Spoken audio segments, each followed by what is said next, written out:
வணக்கம் பிரதர். வணக்கம் பரத். எப்படி இருக்கீங்க? நல்லா இருக்கேன். என்ன ரொம்ப எந்துவா இருக்கீங்க, ரொம்ப எனர்ஜியா இருக்கீங்க. ரொம்ப ஆர்டிஃபிஷியலா ஆரம்பிக்கிறோமா? இவ்வளவு நேரம் நல்லா தானே பேசிட்டு இருந்தோம் உட்காந்துக்கிட்டு. நல்லா தான் இருக்கேன். சொல்லுங்க. இது என்ன ரெக்கார்ட்ல வருமா? ரெக்கார்ட்ல தான் வரும். அப்படியே சொல்லுங்க. ரைட்டு. விஜய் அவர்கள் என்டிடிவில வந்து பேட்டி கொடுத்திருக்காரு. அதுவும் ஆஃப் ஸ்கிரீன்ல பேட்டி கொடுத்திருக்காரு.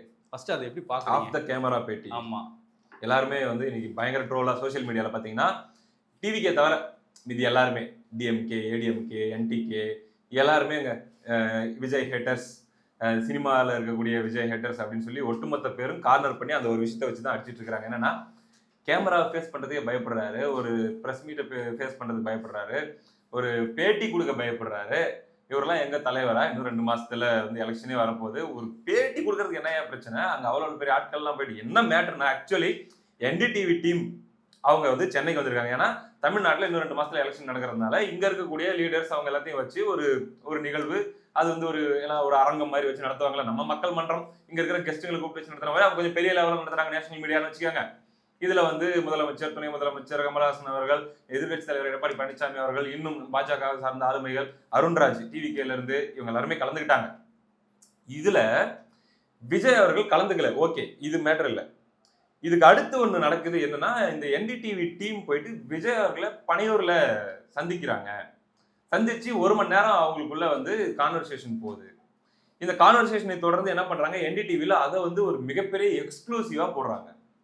எக்ஸ்க்ளூசிவ் மீட்டிங் வித் விஜய் அப்படின்னு சொல்லி போட்டு, விஜய் என்ன சொன்னாரு அப்படிங்கிறத என்டிடிவியுடைய ரிப்போர்ட்டர், அதாவது அதோடைய ஆசிரியர் என்ன சொல்றாரு, அந்த 1 hour மீட்டிங்ல என்னெல்லாம் நடந்துச்சுன்றதை எக்ஸ்பிளைன் பண்றாரு.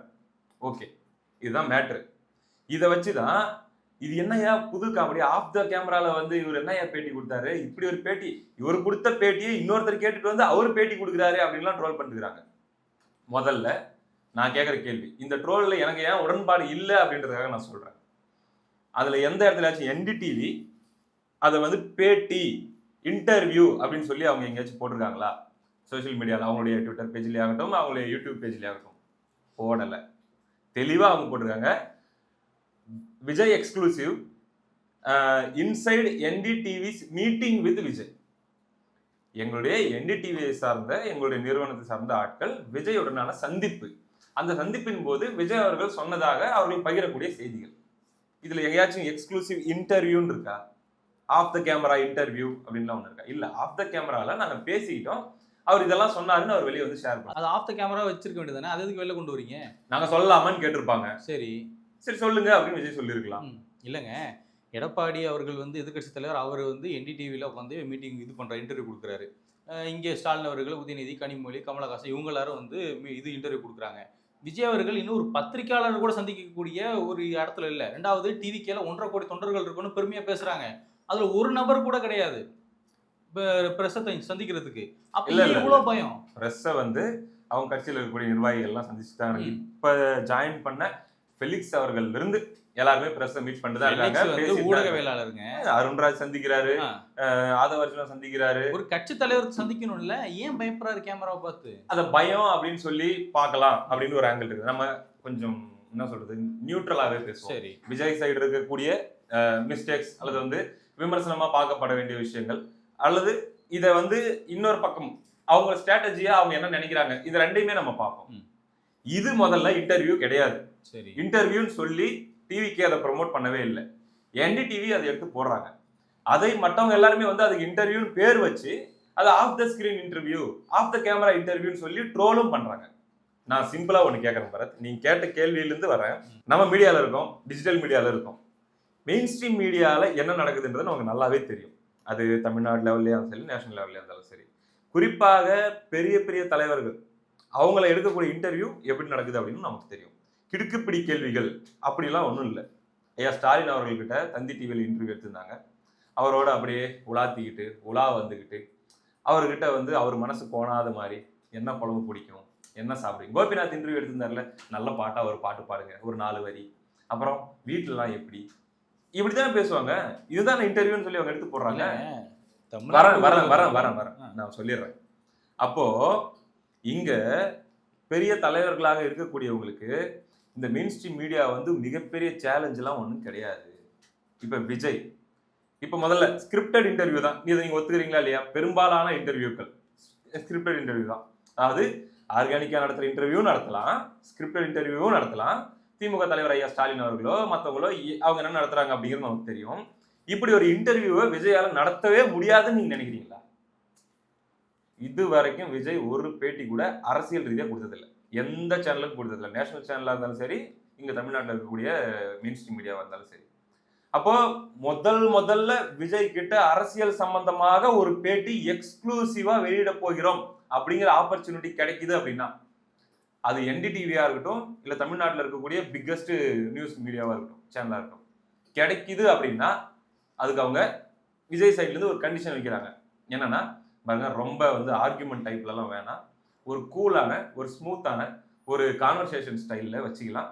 என்ன பேச போறோம் அப்படிங்கிறத முன்கூட்டியே நம்ம கொஞ்சம் ப்ரிப்பேர் பண்ணிக்கலாம், போலாங்க அப்படின்னு சொல்லிட்டு சொன்னா ஒத்துப்பாங்களா, ஒத்துக்க மாட்டாங்களா? சில பேர் ஒத்துப்பாங்க, சில பேர் ஒத்துக்க மாட்டாங்க. அப்படியும் இருக்காங்க, சரி, ஒத்துக்கிறவங்களும் இருக்காங்கல்ல. ஆமா. அதுல ஒருத்தங்களை சூஸ் பண்ணி ஒரு மணி நேரம் இன்டர்வியூ ரொம்ப அழகா தமிழ் மக்களுக்கு கன்வே ஆகிற மாதிரி, அட் த சேம் டைம் பார்க்க வந்து பெருசா ஸ்கிரிப்டட் மாதிரி தெரியாத மாதிரியும், ரொம்ப ஒரு சேலஞ்சிங்கான இன்டர்வியூ மாதிரியும் விஜயால பண்ண முடியுமா, முடியாது? சாத்தியமா, சாத்தியம் இல்லையா? ஐயா ஸ்டாலினாலேயே பண்ண முடியுது, விஜயால பண்ண முடியுமா, முடியாதா? முடியும்.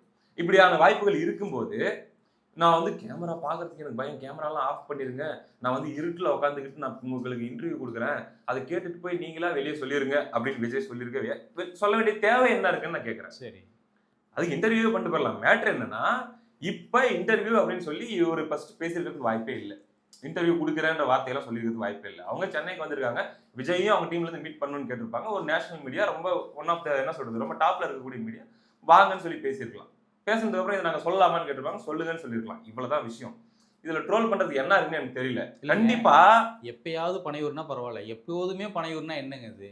இந்த விமர்சனம் பாலிடிக்ஸ் தான் நீங்க நான் முதல்ல அரசியல் பிரதர் அதான் நான் சொல்றேன். முதல்ல இவங்க சைடு இருக்கக்கூடிய ஜஸ்டிபிகேஷன் நான் சொல்லிடுறேன். சரி, அடுத்ததாக விமர்சனமாவோ அல்லது வந்து நம்முடைய கருத்தாவோ சொல்ல வேண்டிய விஷயங்கள் நான் சொல்றேன். சரி, ஓகேவா? சோ இதை ட்ரோல் பண்றதுக்கு இந்த பர்டிகுலர் விஷயத்துல ஒண்ணுமே இல்லை அப்படிங்கறது என்னுடைய பார்வை. ஏன்னா நினைச்சா பண்ண முடியும்.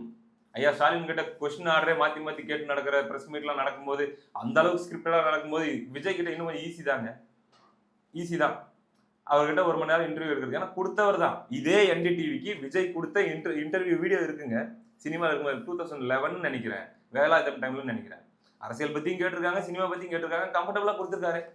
அதெல்லாம் ஒன்றும் பிரச்சனை இல்லையே. ஸோ இன்டர்வியூ கொடுக்கறதுக்கே பிரச்சனை அப்படிங்கிறது தான் ஒன்றும் இல்லை. ஒருவேளை நேருக்கு நேர் கேள்விக்கு என்ன பதில் அப்படின்ற மாதிரி பிடிச்சி உலுக்கிட்டு கேள்வி கேட்பாங்கல்ல, அந்த மாதிரியான இன்டர்வியூ அவாய்ட் பண்ணணும்னு எல்லா தலைவர்களும் நினைப்பாங்க. அப்கோர்ஸ் விஜய் நினைப்பாரு. இவ்வளவுதான். ஸோ தனியா இவரை மட்டும் அண்ணன் சீமானை விட்டுருங்க, அவர் எதுவாக இருந்தாலும் ஃபேஸ் பண்ணிடுவாரு, எப்படி இருந்தாலும் மேனேஜ் பண்ணிடுவாரு.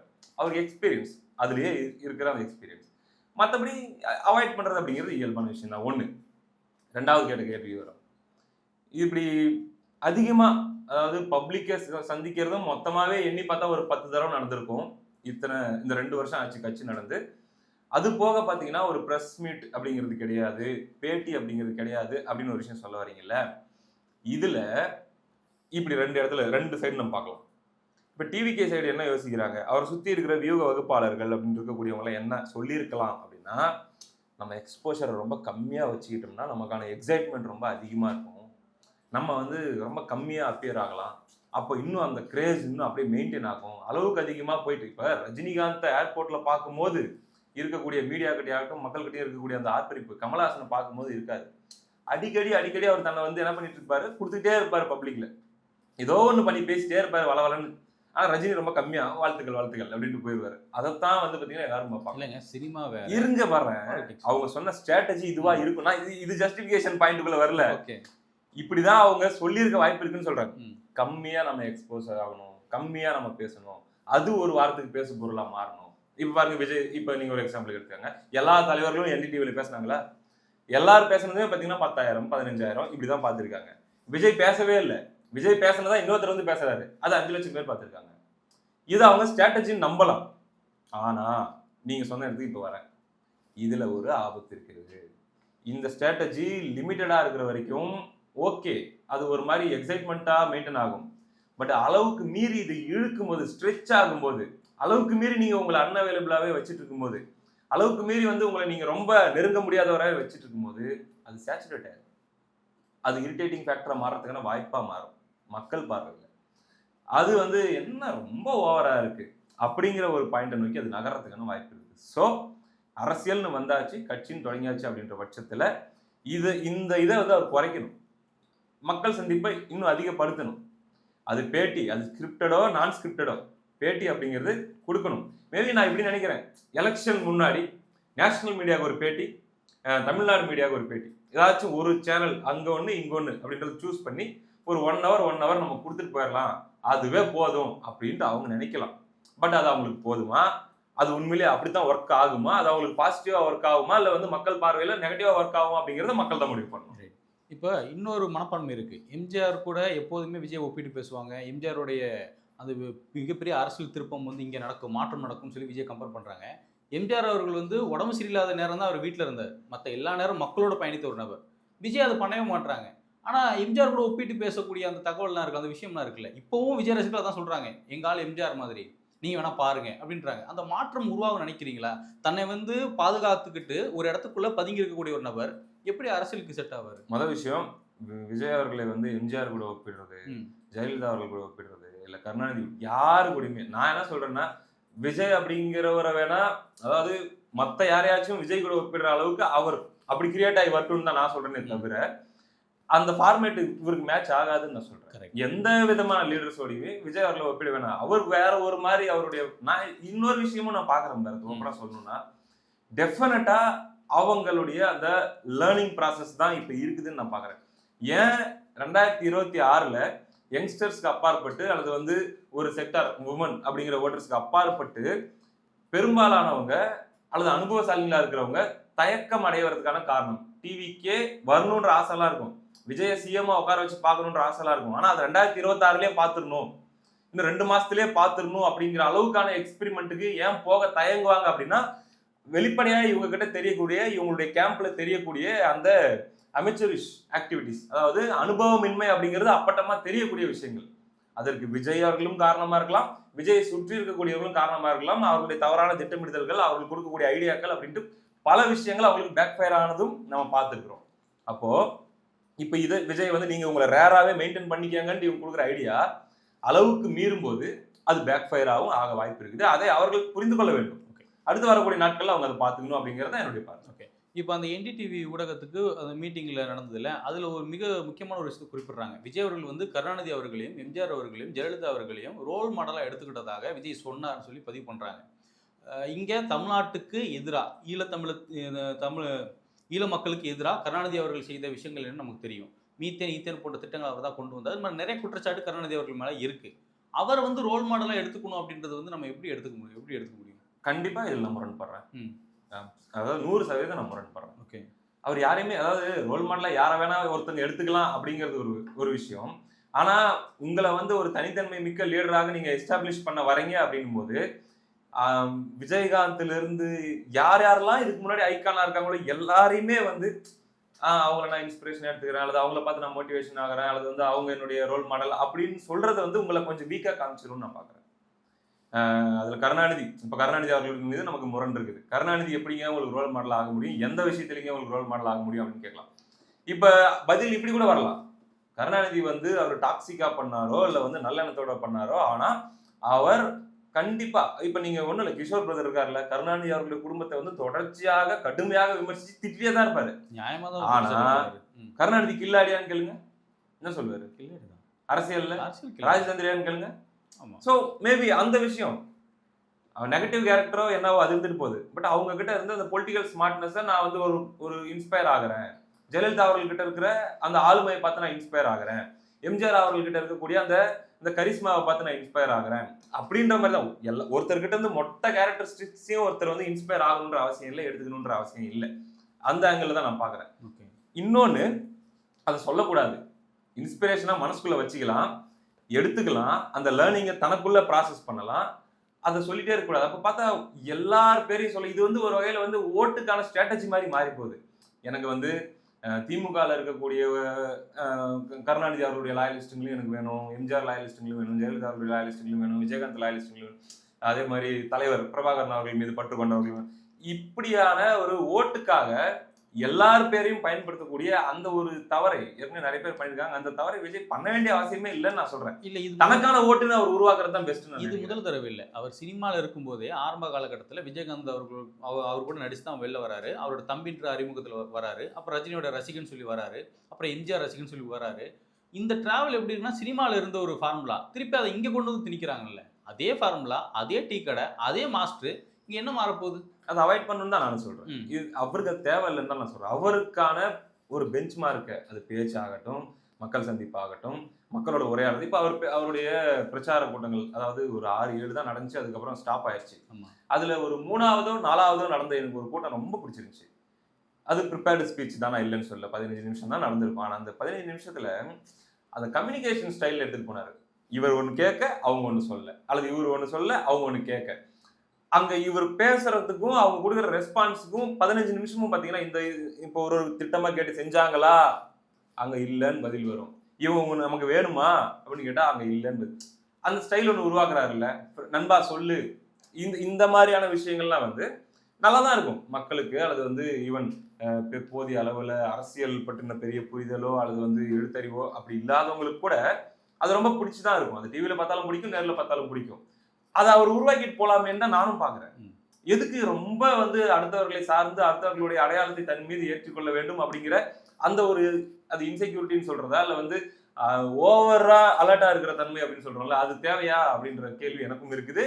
அண்ட் விஜய் கண்டிப்பாக இன்னும் அதிகமாக பேச வேண்டும். இருக்கிறதே இன்னும் 1 மாசம் 1.5 மாசம் தான் இருக்குது. இன்னும் எத்தனை மீட்டிங் நடத்திட முடியும்னு கூட தெரியல. ரொம்ப ரொம்ப என்ன இது வரைக்கும் அவர் வந்து பொலிட்டிக்கலா நமக்கு என்ன மெசேஜை கன்வே பண்ணியிருக்காரு அப்படின்னு சொல்லி ஒரு பப்ளிக் கிட்ட கேட்டா அவங்களுக்கு விஜயை பிடிக்கும், விஜய் வந்தா நல்லா இருக்கும், விஜய் பாவம், இதெல்லாம் இருக்கு. விஜய் எங்களை காப்பாத்துவார் அப்படிங்கிற நம்பிக்கையை ஏற்படுத்துற அளவுக்கு இன்னும் அவர் கம்யூனிகேட் பண்ணலையோன்னு நான் நினைக்கிறேன். அது இனி வரும் காலங்களில் பண்ணணும்னு நான் நினைக்கிறேன். ஓகே. ரொம்ப தெளிவாக விளக்கம் கொடுத்தீங்க. பொறுத்திருந்து பார்ப்போம் விஜய் அவர்களுடைய இந்த ஃபார்முலா வந்து 2026 தேர்தல் காலத்தில் ஒர்க் ஆகுதா இல்லையான்னு. ரொம்ப நன்றி. நன்றி.